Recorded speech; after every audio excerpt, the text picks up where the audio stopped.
Glória ao nome de Jesus. Glória ao nome de Jesus. Queridos, Deus tem coisas para fazer através de nós. Aleluia. Então só as crianças saem, né, irmãos? E nós, os adultos, ficamos aqui. Abra sua Bíblia em Mateus capítulo 9. Quero ler um texto. Mateus capítulo 9, versos 35 até o verso de número 38. Mateus 9.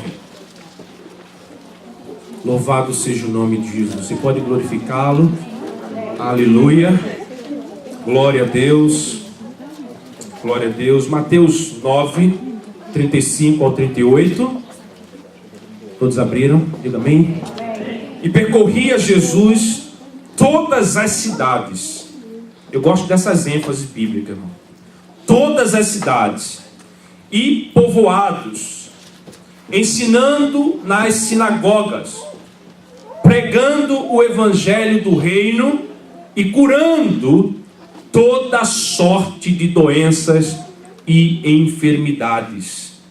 Vendo ele as multidões, diga multidões, compadeceu-se delas, porque estavam aflitas e exaustas, como ovelhas que não têm pastor. E então se dirigiu aos seus discípulos.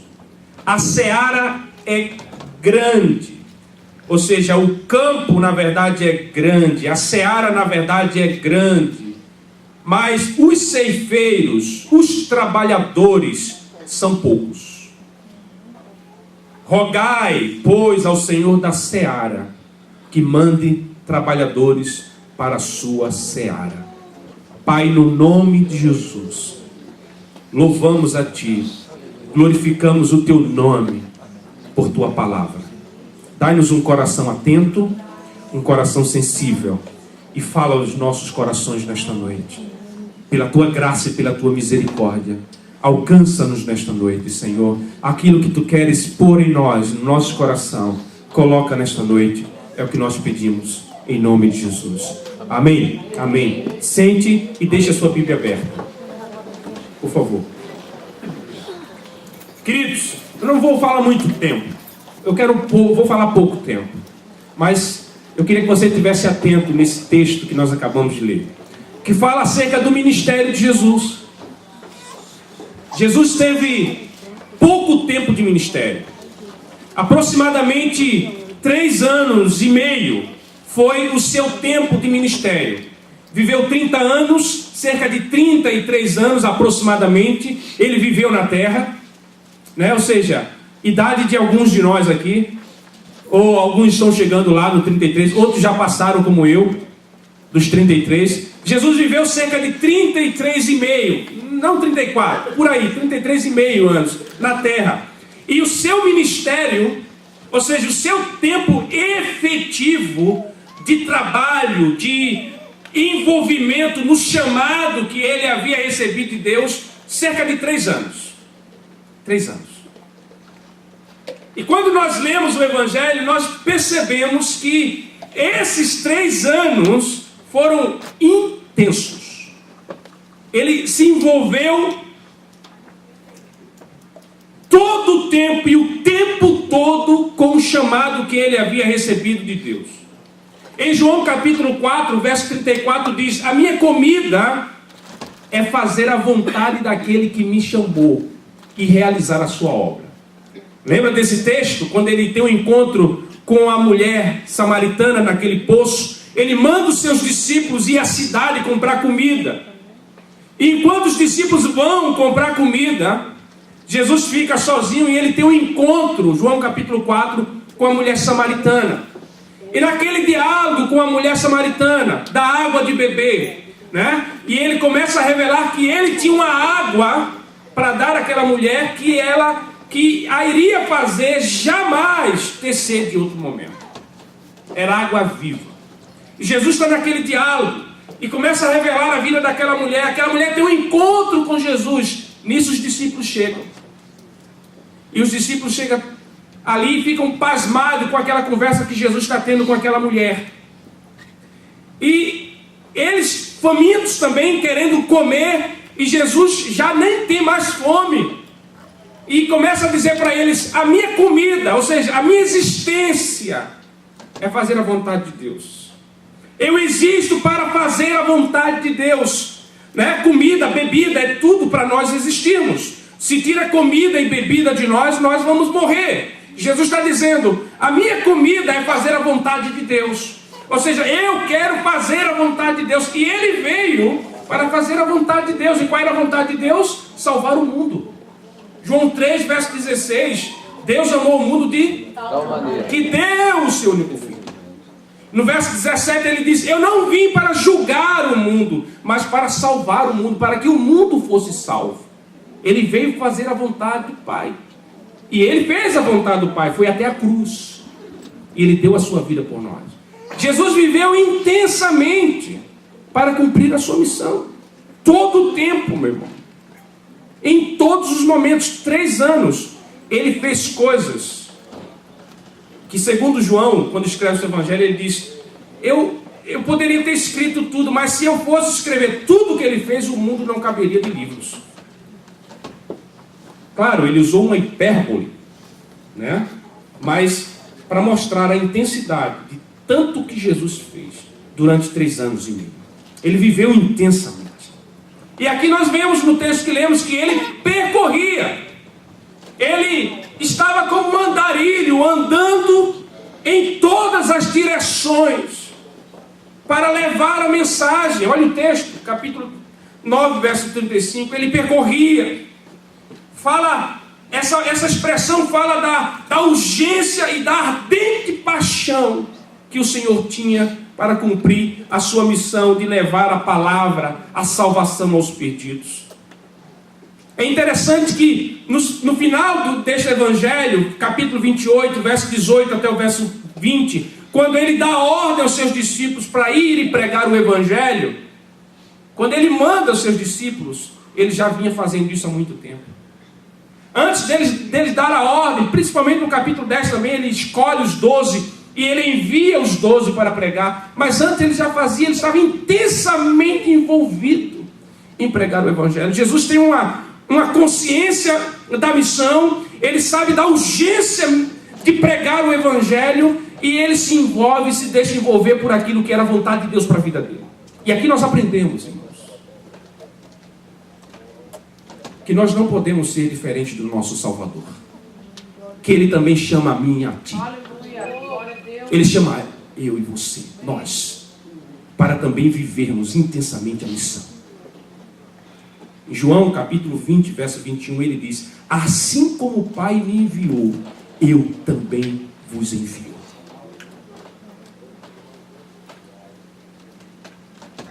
A missão que ele fez, ele chama a sua igreja, ele chama os seus discípulos para continuar a missão.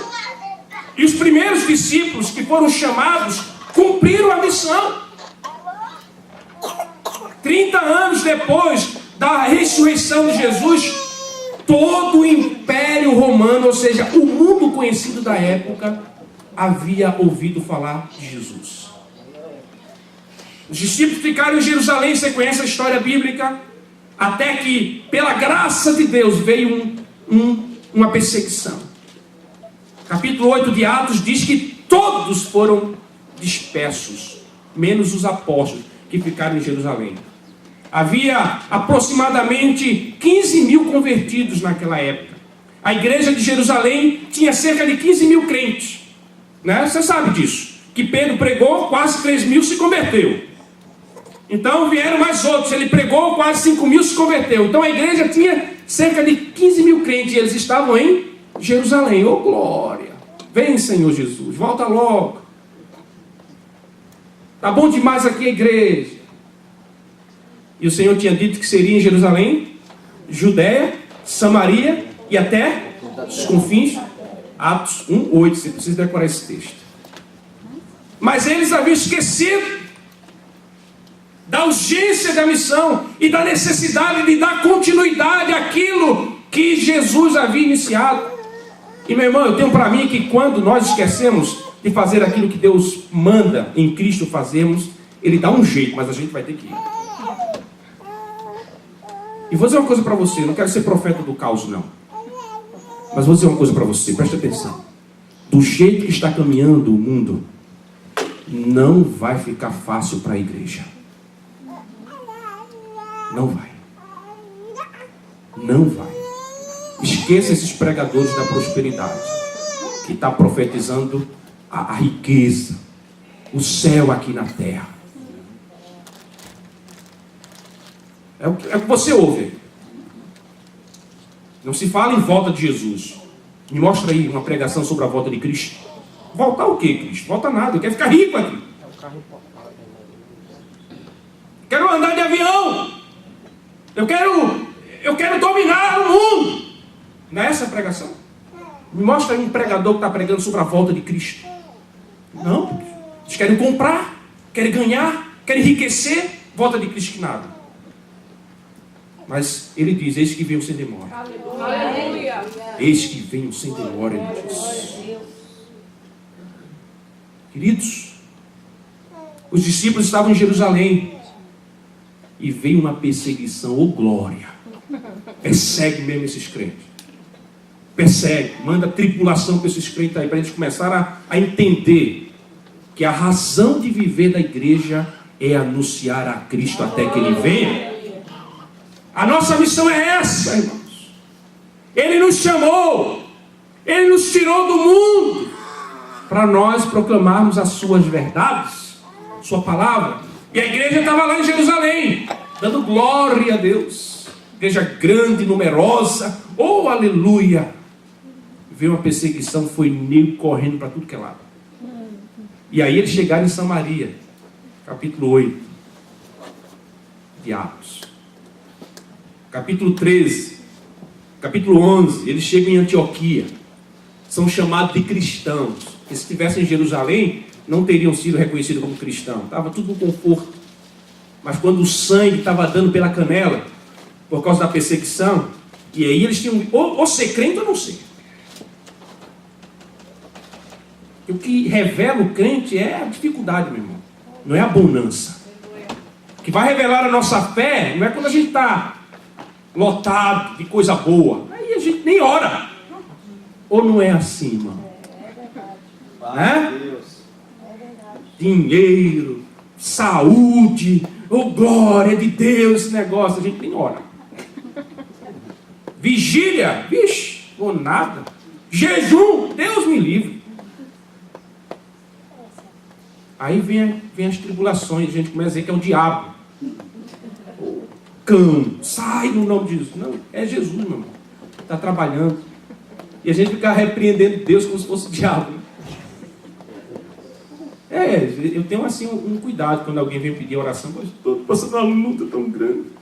Ora por mim, pastor do Senhor. O que é que eu vou orar aqui nessa oração? O que é que eu vou fazer aqui nessa oração? Algumas tribulações, irmão, são bênção.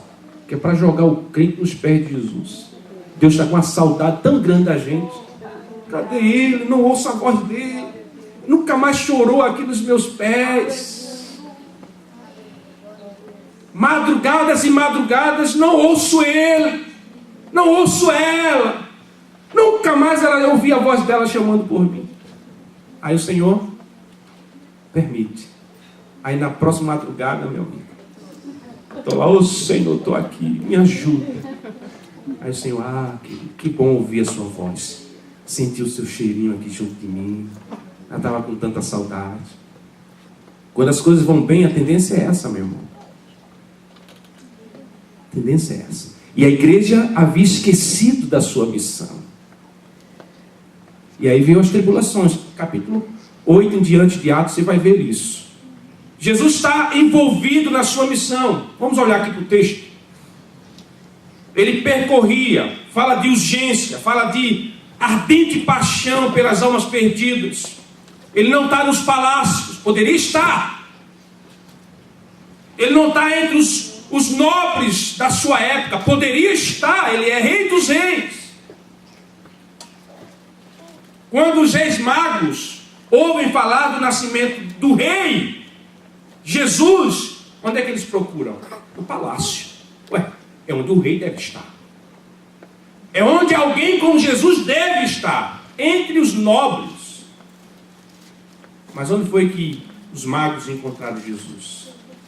Lá entre os animais, porque não havia hospedaria para ele. E onde é que Jesus está aqui? De aldeia em aldeia. Está em Newark, Harrison, Kern, e por aqui. Ele está entre o povo. Nós aprendemos aqui. Nós não somos chamados para estar dentro da igreja, irmãos. Dá um aleluia aí. Aleluia. Olha a nossa programação. Gira em torno de nós. Aleluia. Não é? É o louvor. É nós aqui dentro, nós aqui dentro, nós aqui dentro. Gira só em torno de nós. É errado isso? Não. Mas pode se tornar errado. Por isso que Jesus estava onde? Olha para o texto. Eu não vou pregar nada que não esteja no texto. Deus me guarde disso. Ele estava na sinagoga. Ou seja, na igreja da época. Né? Você sabe que a sinagoga surgiu quando Israel era cativo na Babilônia. Então não havia o templo, que era o lugar da adoração. Eles estavam cativos na Síria e na Babilônia. E aí surgiu as sinagogas, que eram as congregações para eles se reunirem para continuar a sua fé, manter a sua fé acesa. Então a sinagoga surgiu aí. E depois que acabou os cativeiros, continuou existindo até o dia de hoje. Inclusive ali tem uma, ali na frente eu passei, tem uma sinagogazinha, que é onde eles se encontram para ler a lei, para manter a fé deles. E Jesus ia nesses povoados e ia primeiramente nessas sinagogas também. E ali ele ensinava. Porque no lugar fechado não dá para pregar. Diz que ele ensinava nas sinagogas. Ele ensinava, né? Ele sentado ali como um mestre que era, ele ensinava na sinagoga. Portanto, ele também estava dentro da congregação. Mas ele também estava pregando nas ruas, nas aldeias. E aqui nos ensina a igreja. Nós temos que ser uma igreja do templo e também da rua. Nós temos que resgatar o santo exercício de pregar o evangelho de Jesus nas ruas, aonde nós estivermos, no nosso trabalho, falar do amor de Deus. Sair nas campanhas evangelizadoras, vamos fazer isso. Está esquentando, né? Tá ficando calor. Nós vamos para a rua. Porque Jesus estava na sinagoga e também estava nas ruas, empoeirando os seus pés, topando com gente, esbarrando em pessoas e pregando o evangelho. Nós aprendemos aqui que nós não devemos ser uma igreja só do templo. Quando nós lemos Atos capítulo 2, nós vemos que a igreja estava no templo e de casa em casa. Eles estavam na rua, eles iam nas casas pregar o evangelho. Há dois grupos que fazem isso ainda hoje. São as testemunhas chamadas de Jeová e os mormons. Eles saem de 2 em 2, de 3 em 3, vão de porta em porta pregando o evangelho. Sabia que lá na Alemanha eles descobriam que eu era falante de língua portuguesa e eles mandavam gente que falava portuguesa para ir lá na minha casa. Como é que eles sabem? Satanás contou para eles que eu estou aqui? Mas eles iam na minha casa. Eu não atendia. Na outra semana eles iam de novo. Eu não atendia. Na outra semana eles iam de novo. Até que eu ficava chateado e atendia. Nós fazemos isso? Não. É só alguém fechar a porta a primeira vez. A gente diz assim: esse aí não vai ser salvo.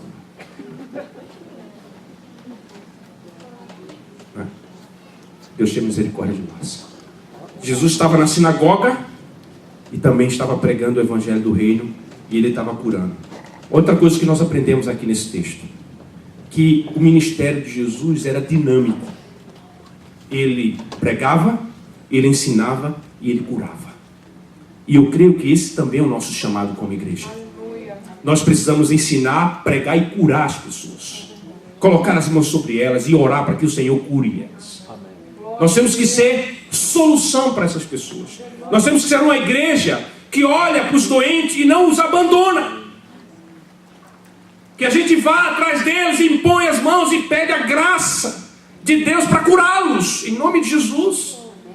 A missão de Jesus era ampla e dinâmica. Eu aprendo nesse texto. Nós também precisamos fazer isso. Em Mateus capítulo 28, verso 19, ele diz, verso 20: ensinando-os a guardar todas as coisas que eu vos tenho ensinado. O que é que você está fazendo com o que Jesus tem te ensinado? Olha, ide por todo mundo e pregai o evangelho a toda criatura, batizando-os em nome do Pai e do Filho, ensinando-os a guardar, e não a guardar o ensino, ensinando-os a guardar todas as coisas que eu vos tenho ordenado. Tudo que Jesus tem ordenado a você, tudo que tem chegado de Jesus a você, é para você ensinar a outros. Fala para outros que você tem aprendido de Cristo. Fala para outros, comunica para outros. Nós aprendemos isso com Jesus. E curando os enfermos. Tem alguém enfermo? Ora. Não é isso que a Bíblia diz? Tiago capítulo 5. É isso? Confira aí comigo. Verso 14. Está alguém entre vós doente? Chama o 911. Ora. Está aqui no texto, irmão. O que é isso, pastor? É pecado chamar médico? Não, mas ora primeiro. Façam oração. Faça oração sobre ele. É isso aqui, irmão. A ciência bíblica. Está alguém doente? Ora. Põe as mãos, cai em cima, abraça, clama pelo nome do Senhor, porque o Senhor tem poder para curar. Você ainda crê nisso? Ele tem poder para curar. E Ele manda orar pelos doentes. Há um momento de cantar, há um momento de se alegrar. A Bíblia diz: está alguém alegre, cante louvores. No mesmo texto. Está alguém alegre? Claro, canta louvores. Está alguém doente? Ora. Porque a oração da fé curará o enfermo. Louvado seja o nome do Senhor. Em Romanos capítulo 12 diz que nós devemos nos alegrar com quem se alegra e chorar com quem chora. Essa é a missão da igreja que Jesus está nos ensinando aqui. Ele viveu intensamente a sua missão. Verso 36. Vendo as multidões, compadecia-se delas. Sabe o que nós aprendemos aqui? Jesus não olha para as pessoas de qualquer forma. Jesus não via só as suas necessidades aparentes. Jesus olhava para as pessoas e conseguia ver nelas as necessidades reais que elas tinham, as necessidades espirituais. E nós aprendemos que nós devemos ser uma igreja que olha não só para a aparência, mas uma igreja que percebe as necessidades espirituais daqueles que nos cercam. Jesus não via a multidão simplesmente, Jesus via a aflição que estava no coração daquelas pessoas aflitas. Laine estava contando aqui, né? Que chegou num departamento, sentou e do nada a mulher começou a abrir o coração dela e falar dos problemas da aflição. Ou seja, hoje em dia, não precisa nem você olhar com discernimento, as pessoas já estão derramando em cima de você. Só você estar atento. As prostitutas estão passando aflitas nessa cidade. Os drogados estão passando desesperados. Ricos estão passando nos seus carrões deprimidos, desejando a morte, desejando se matar, não quer nem voltar para casa, porque os seus relacionamentos estão destruídos, não conseguem ter paz em casa, no trabalho, não conseguem viver a vida da melhor forma possível. Irmãos, não se engana. Eu não quero frustrar os irmãos, mas sabe uma coisa que eu não quero nessa vida? É ficar rico. Aleluia. Não quero não, meu irmão. Eu não quero ficar rico. Olha, Paulo, escrevendo a Timóteo, ele diz assim, que muitos, querendo ficar ricos, caíram na tentação do diabo. Não estou dizendo que ficar rico é pecado, não é. Se Deus tem esse chamado para você, amém. Mas quero dizer uma coisa para você, que as riquezas são estáveis. E eu nunca vi um pobre atirar na cabeça. Vai na África. Morrendo de fome eles estão. Bebendo água podre. Comendo barro. As crianças estão comendo barro. Pedem biscoito, os pais dão barro. Mas não tem ninguém tirando a vida. Vai na Noruega. Vai no Japão. Onde estão os maiores, as pessoas mais ricas do mundo. Vai lá no Japão. Tem uma mata em Tóquio. Uma montanha em Tóquio. Que é o lugar onde as pessoas vão se matar. Lá no Japão. Não tem ninguém na África tirando a vida. Estão morrendo de fome. Mas eles não aceleram o processo de morte por não ter comida. Eles estão ali confiando que não vão morrer. Mesmo vendo gente morrer todo dia. Agora, se olha os países ricos, onde tem os maiores... a riqueza interna, né? Como é que chama? Enfim. PIB, né? Produto Interno Bruto, né? Que é a riqueza da nação. Os maiores PIB é onde tem pessoas que tiram a roupa e se matam. Tiram a sua vida. Se matam. Eu não quero ficar rico. Eu quero ficar cheio da presença de Deus. Eu quero transmitir vida.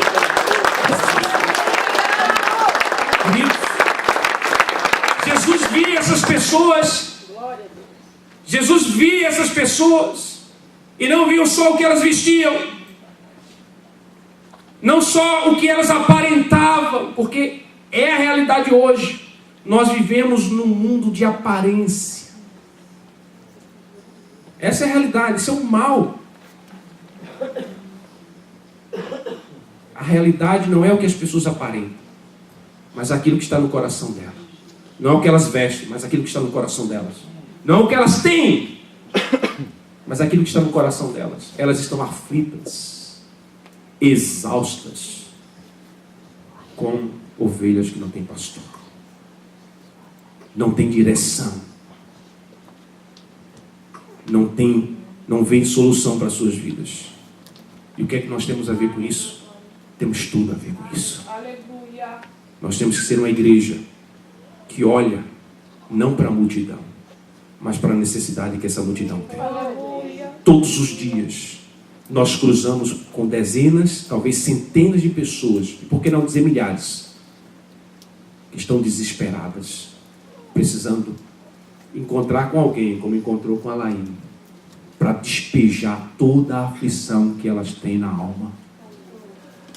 Talvez seja o seu vizinho que mora em cima da sua casa, ou mora embaixo, que não vê a hora de que você dê ouvido para ele, não vê a hora que você pare e veja a necessidade que ela tem. Jesus fazia isso.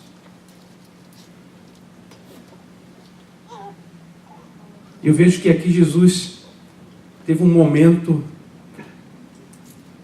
de solidão na sua missão. Ele olha para os seus discípulos, o verso 37, dirige-se aos seus discípulos e diz: a seara é grande. Como que dizendo, eu preciso de ajuda.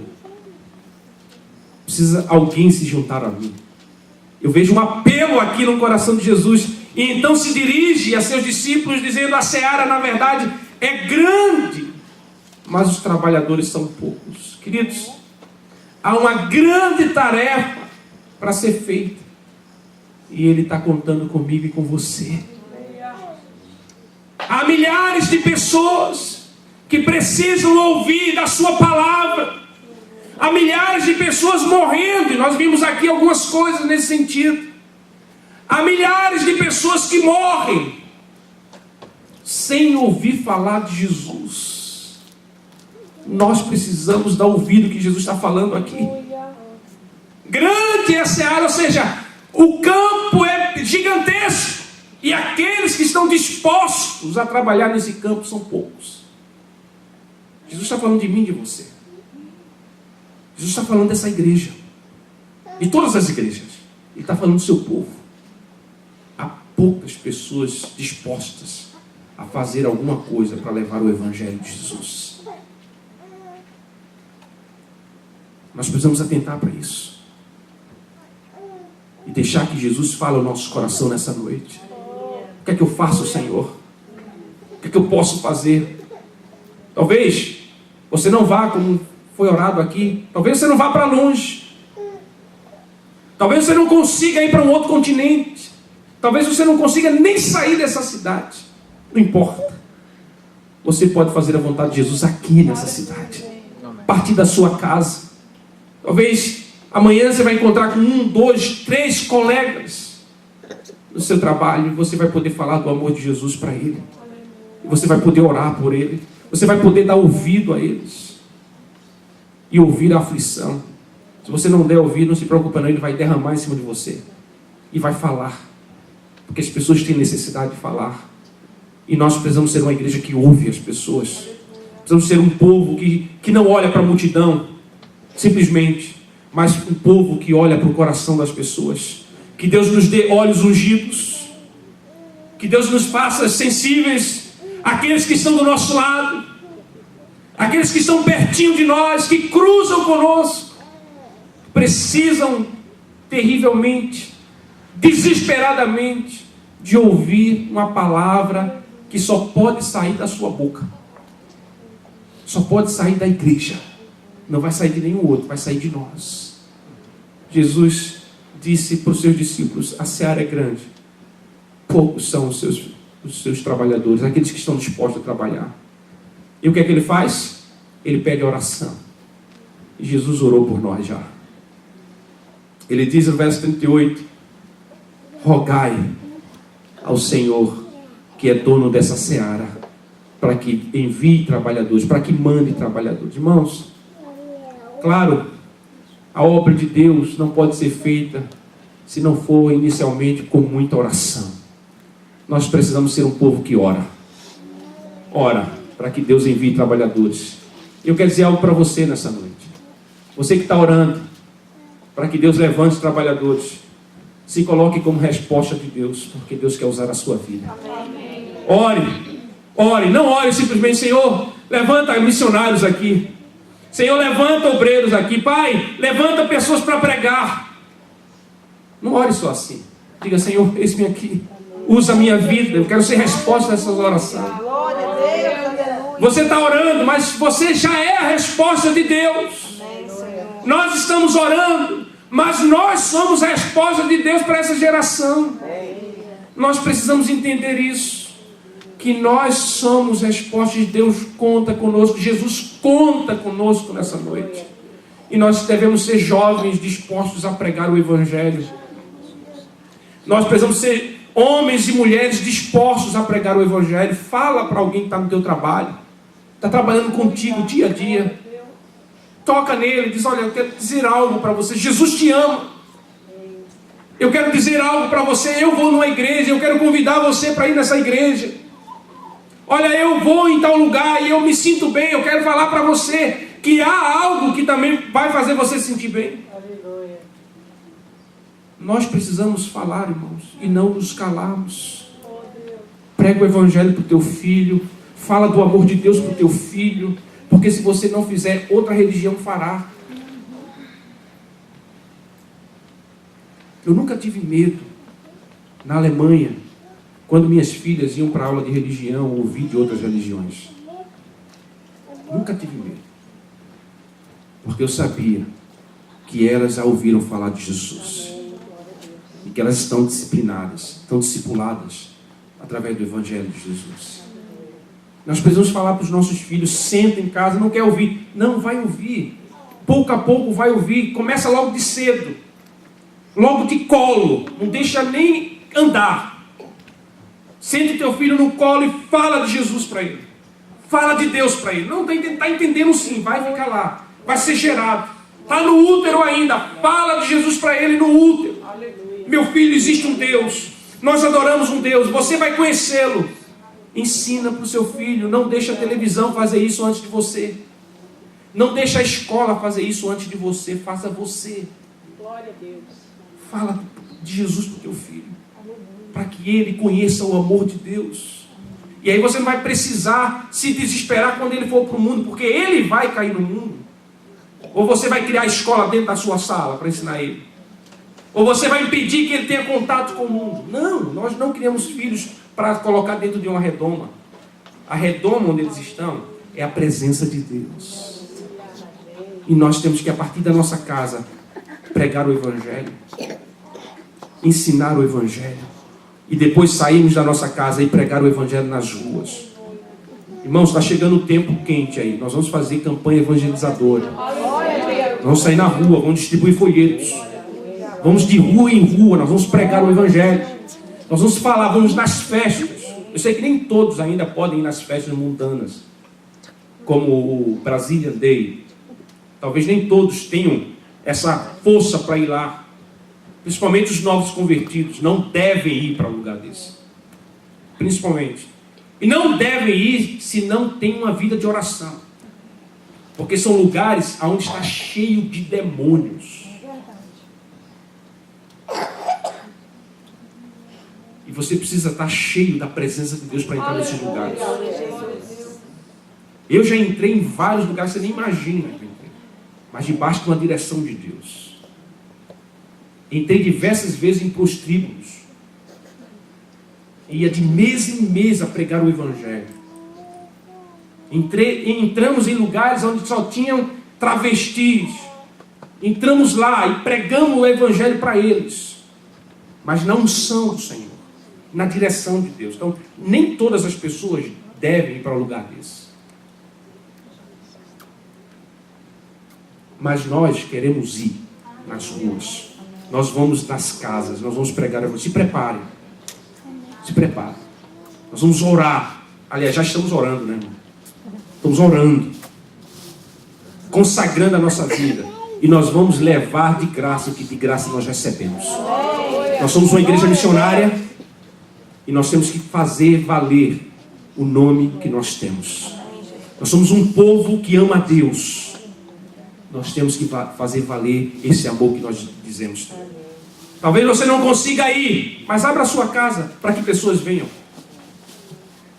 Essa semana eu vi uma coisa linda que eu fiquei regozijado. Alguém que abre a sua casa para receber pessoas que conhecem, na intenção de falar do amor de Deus. Olha que coisa tremenda.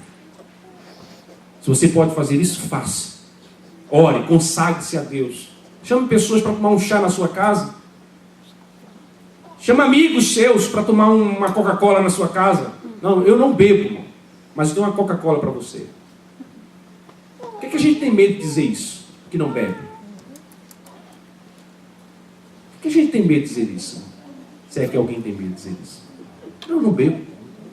Eu estava num lugar e tinha muita gente bebendo.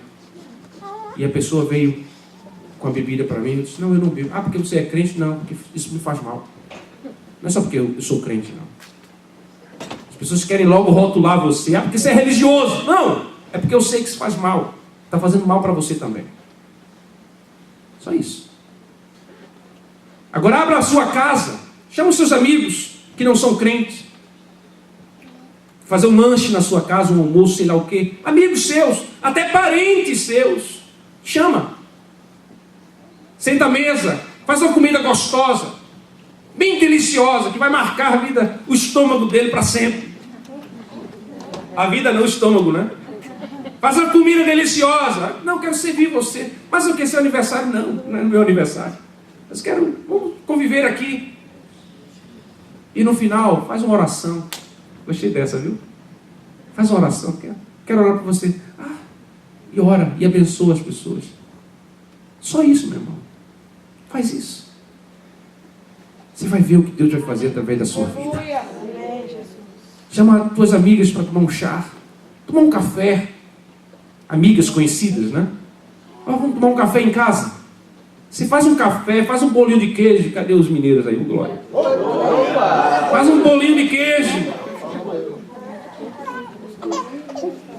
E ali você ora por aquela pessoa. Quero orar por você. Senhor, abençoa. Em nome de Jesus. Tenho certeza absoluta que essa pessoa vai ser tocada pelo poder de Deus. O Senhor está nos chamando para isso. Jesus fez isso. Ele ia nas casas, ele comia. Jesus gostava de uns jantares. Pode ler o Evangelho. Ia jantar, Jesus estava lá. Casamento, estava lá. Todo crente come muito, graças a Deus. Mas Jesus fazia diferente. Ele entrava no jantar e mudava a vida das pessoas. Se você não consegue no jantar para mudar a vida de pessoas, não vá, come em casa. Pãozinho com manteiga, tá bom. Agora, se você consegue impactar vidas, está cheio de Jesus, se você está cheio de Deus, está com vida com o Senhor, pode ir. Tem minha autorização. Agora, se não tiver com vida, vem orar aqui. Não vai não. Compra um saco de pipoca e fica em casa. Para não escandalizar. Tem crente que está indo pro... Vou falar isso? Vou falar. Tem gente que vai para o jantar e chega lá, é jantado. Cai nas conversas todas. Não tem firmeza na palavra. Dá vergonha. Os crentes que não têm firmeza na palavra. Não sabem nem defender a fé quando é questionado. Vou chamar o pastor. Não me chama não. Não vou não. Vou chamar o presbítero. Não, não chama não. Não tem firmeza. Sabe por quê? Porque não lê a palavra.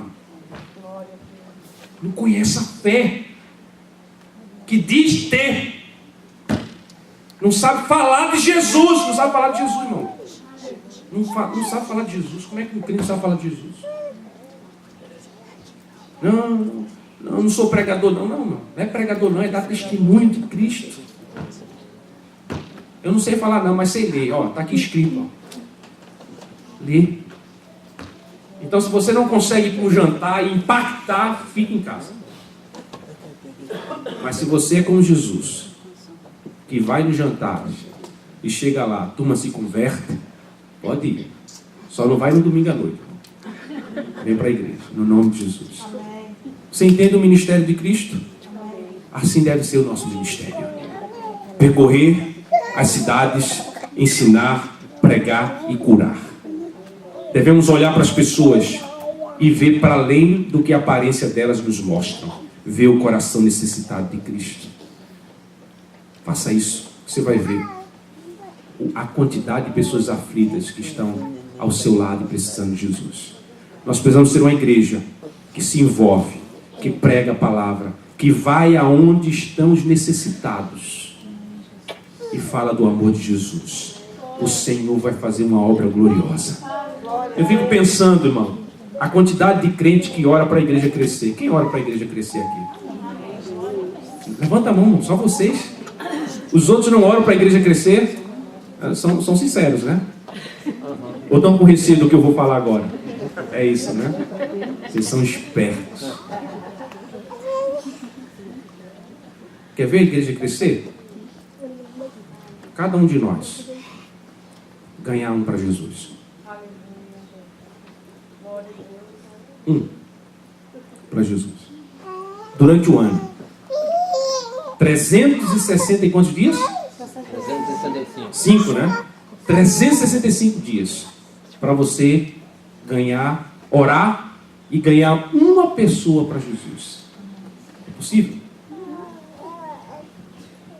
É possível? É.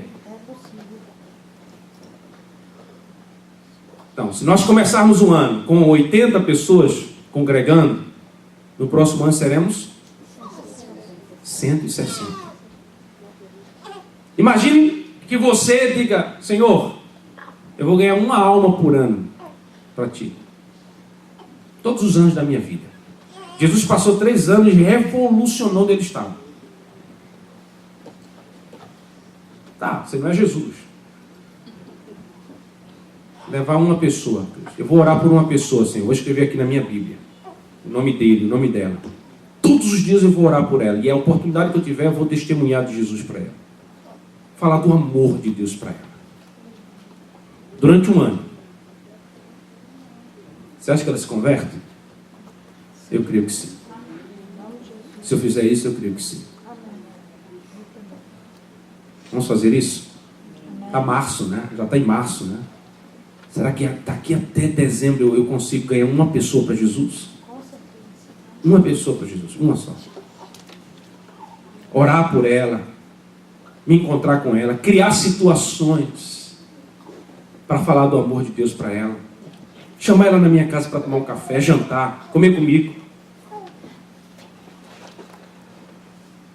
ou convidar ela para ir para um restaurante, ganhar amizade se não é meu amigo, e ali pouco a pouco dando testemunho do amor de Deus para ela, e orar por ela todos os dias. Será que eu consigo levar essa pessoa a Cristo? Consigo. Deixa Deus falar contigo nessa noite. Lembra daquele amigo teu? Eu vou terminar.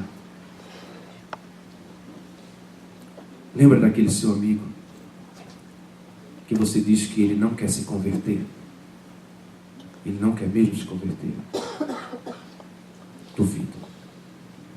Duvido que tenha gente querendo ir para o inferno ainda. Ninguém quer ir para o inferno. Ninguém quer ir para o inferno.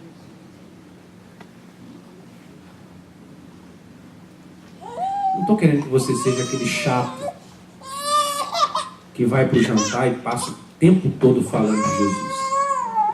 Não. Mas alguém que olha para as pessoas e vê a necessidade dela. Incomoda você o fato de saber que você está indo para o céu e alguém que está contigo todos os dias está indo para o inferno? Isso incomoda você? Tem que incomodar a gente.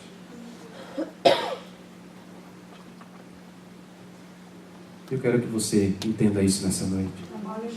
Que o Senhor nos chamou para pregar o Evangelho. O Senhor nos chamou para nós falarmos do amor de Deus. Para nós irmos aonde as pessoas estão. Você quer ficar em pé e orar comigo? Vamos ficar em pé, vamos orar. Igreja, nós não queremos ser uma igreja que fala de missão. Nós não queremos ser uma igreja que contribui para a missão só. Nós queremos fazer mais. Nós queremos ir atrás daqueles que estão perdidos em nome de Jesus. Talvez você tenha um amigo, um parente, que está perto de você, que vive com você e que não conhece Jesus como Senhor e Salvador. Eu quero desafiar você a partir de hoje a se posicionar.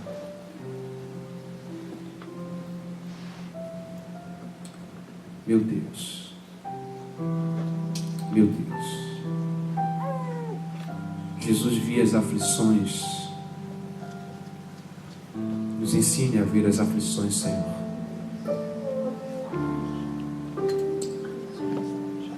Nós queremos ser uma igreja comprometida com a salvação dos perdidos, Senhor. Meu Deus.